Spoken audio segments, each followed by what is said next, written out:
So now question number 9. Question number 9 you can read on the screen. That is, the ages of Rahul and Harun are in the ratio 5:7. So 4 years later the sum of their ages will be 56 year. What are their present age? तो यहाँ पे आपको word problem बहुत ही अच्छे से समझना है, ठीक है। तो पहले जो रेशियो है पहले हम उनके बारे में बात करते हैं। क्या दिया हुआ है, उनको मल्टीप्लाई करना है। जैसे 5:7 दिया हुआ है तो उनको एक्स एक्स कर देंगे मल्टीप्लाई। लेट, किनकी एज की बात हो रही है, Rahul and Harun. So let Rahul, जिनके बारे में पहले दिया हुआ है उनका ही पहला रेशियो हमेशा कंसीडर करना है। So let's Rahul's age is 5x, ठीक है, क्योंकि ये जो पहला नाम है ये पहला रेशियो कंसीडर होगा, उसमें बस x मल्टीप्लाई कर देना। देन हरुण, हरुण एज, ये भी आपको लेट करना है, it will B 7x।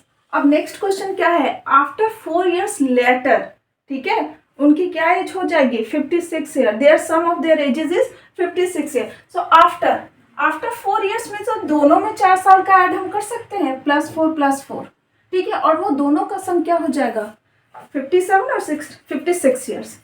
So according to question 5x है, ठीक है, बट आफ्टर 4 years है, इसलिए इसके एज में भी हम 4 ईयर जोड़ देते हैं, प्लस इनके भी एज में हम 4 years जोड़ देते हैं। अब इन दोनों का सम कितना हो रहा है, 56। ये आपका इक्वेशन फॉर्म हो गया है। तो बस इक्वेशन को समझना है और उसको बस अब सिंपल मल्टीप्लाई कर देना है, या ऐड है तो ऐड कर देना है। तो यहाँ बीच में साइन प्लस है तो कोई प्रॉब्लम नहीं है, आप डायरेक्ट ऐड कर सकते हो नंबर, और you can break it like 5x + 4 + 7x + 4, ठीक है। अब ये आप ऐड कर दीजिए, 5x 7x, how much, it will be 12x, and 4 + 4 it's 8। Then transpose, सी अगर आपको ट्रांसपोज मेथड में कोई प्रॉब्लम है तो प्लीज़ आप लोग जाकर मेरे इंट्रोडक्शन वीडियो को जरूर देखिए, लीनियर इक्वेशन, उसमें आपको बेसिक कॉन्सेप्ट बहुत अच्छे से समझाया हुआ है। उसके बाद ही आप क्वेश्चन आंसर की तरफ आप प्लीज़ वीडियो देखेंगे, वरना आप लोगों को समझ में नहीं आएगा, ठीक है। अब ये हम 8 रिमूव करेंगे तो 56 - 8 कितना हो गया, it's a 48। 12x = 48। Now x will be there, value is 48/12, it will be 4। So x value 4 आ गया, तो अब क्या हो जाएगा, राहुल का एज क्या हो जाएगा, 4 × 5 या 4 × 7। तो इस तरीके से दोनों की एज कैलकुलेट की जाएगी। और हाँ, इन दोनों की प्रेजेंट एज पूछ रही है, इसलिए हम 5x + 4 नहीं लेंगे, यहाँ पे सिर्फ 5x लेंगे, क्योंकि ये प्रेजेंट एज दी हुई है, ये तो 4 ईयर लेटर की दी हुई है, ठीक है। तो अब ये राहुल की एज कितनी हो गई, तो ये भी आपको देखना, अगर वही पूछता कि राहुल की एज 4 साल के बाद कितनी होगी, तो ये हम लेते 5x + 4, बट ये प्रेजेंट एज पूछ रही है, तो 5x means 5 × 4, it will be 20 year. And Harun age कितनी हो जाएगी, Harun age 7x means 7 × 4, it will be 28 year. That's all, that is your answer. So अगर आप लोगों को कहीं क्वेश्चन में कुछ डाउट होता है तो प्लीज़ मेरे कमेंट सेक्शन में कमेंट ज़रूर कीजिए, तो इससे मुझे भी समझ में आएगा कि आप लोगों को कितना समझ में आ रहा है या नहीं आ रहा है, ठीक है। चलते हैं नेक्स्ट क्वेश्चन की तरफ। सो चलते हैं अब हम क्वेश्चन नंबर 10 की तरफ। तो प्लीज़ आप लोग क्वेश्चन नंबर 10 तो आपके स्क्रीन पे दिख रहा होगा, उसको प्लीज़ पढ़िए। Question number 10 is the number of boys and girls in a class are in the ratio 7:5. The number of boys is 8 more than the number of girls.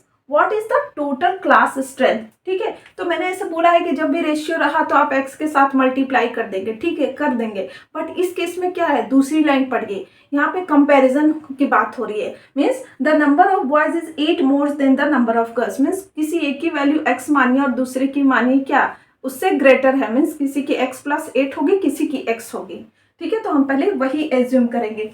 So let, जिनके बारे में कम बात हो रही है उनको x मानते हैं, बोला ही है। तो यहाँ बॉयज का कंपेयर किया जा रहा है, मीन्स गर्ल्स का सबसे कम है डिस्क्रिप्शन। सो लेट क्या है, गर्ल्स की number of girls, let number of girls कितनी हो जाएगी, x,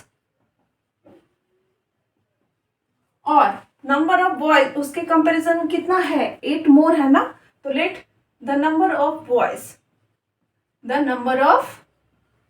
बॉयज कितना हो गया, x प्लस 8, ठीक है। किसी से ज्यादा, दो ज्यादा तो हम क्या करते हैं, किसी की +2 ही करते हैं, मल्टीप्लाई तो नहीं करते। तो ये बहुत ध्यान दीजिए, उसको मल्टीप्लाई नहीं करना है, उसको ऐड करना है उसमें।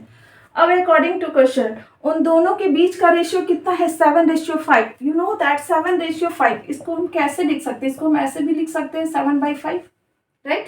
तो यहाँ हमको उस टर्म में ये लिखना पड़ेगा। So according to question, but हाँ किसकी रेशियो पहले दी है वो भी बहुत इंपॉर्टेंट है। जैसे number of boys to the number of girls लिखा है 7:5, तो नंबर ऑफ बॉयज की हम पहले लिखेंगे, ना कि पहले x लिखेंगे। तो आप क्वेश्चन में जरूर देखिए कि रेशियो किन के बारे में, फर्स्ट कम फर्स्ट सर्व, ठीक है। तो नंबर ऑफ बॉयज की पहले दी हुई है, ratio of number of boys to number of girls, उसके अकॉर्डिंग हम 5/7 नहीं 7/5 है, ठीक है। तो इसकी 7 मानेंगे बॉयज की और इसकी मानेंगे गर्ल्स की। अब ये मैंने बताया था कि क्रॉस मल्टीप्लीकेशन इस केस में कर सकते हैं। ये पूरा जो है ये इसके साथ मल्टीप्लाइड होगा, in between them it will be equal sign, after that x will be multiplied with 7। So 5 multiplied with x plus 8 equal to 7 into x, 7x you can directly write. Then 5x plus 5 into 8 40 equal to 7x। अब देखिए यहाँ पे ये variable है ना, means इसको हम यहाँ ले आएंगे और इसको यहाँ ले आएंगे। तो चिंता मत कीजिए अगर किसी का साइन नेगेटिव है, अंत में जाके क्या होता है ना, अगर दोनों साइन नेगेटिव होता है तो नेगेटिव साइन कैंसिल हो सकता है। तो 5x, अब ये +7x है, कोई साइन नहीं है तो ये +7x है। यहाँ पे क्या हो जाएगा, ये -7x। अब ये +40 है, यहाँ जाएगा तो क्या हो जाएगा -40। अब बस इसको -2x हो सकता है क्योंकि 7 बड़ा है 5 से, और यहाँ -40। तो ये देखिए ये माइनस माइनस कैंसिल हो सकता है जब दोनों अलग अलग तरफ हो, एक LHS की तरफ हो, एक RHS की तरफ हो। तो x की वैल्यू क्या हो गई, 40/2 मीन्स इट्स 20, ठीक है। तो नंबर ऑफ गर्ल्स कितनी हो गई, x equal to what, 20। So girls कितने हो गई यहाँ पे 20, और बॉयज कितने हो गए 20 + 8, ठीक है ना, उनसे ज्यादा ही है। So it will be 28। तो ये रहा हमारा आंसर। और हाँ इसको वही बोला कि जब भी क्रॉस चेक करना इन दोनों के बीच की रेशियो कितनी होनी चाहिए, 7/5। बट कैसे, बॉयज वर्सेस गर्ल्स, ठीक है, ये बॉयज वर्सेस गर्ल है। तो ये पहले आप ये लेके देखिए और फिर 20 करके देखिए, आप देखिए आपको आंसर मिल जाएगा।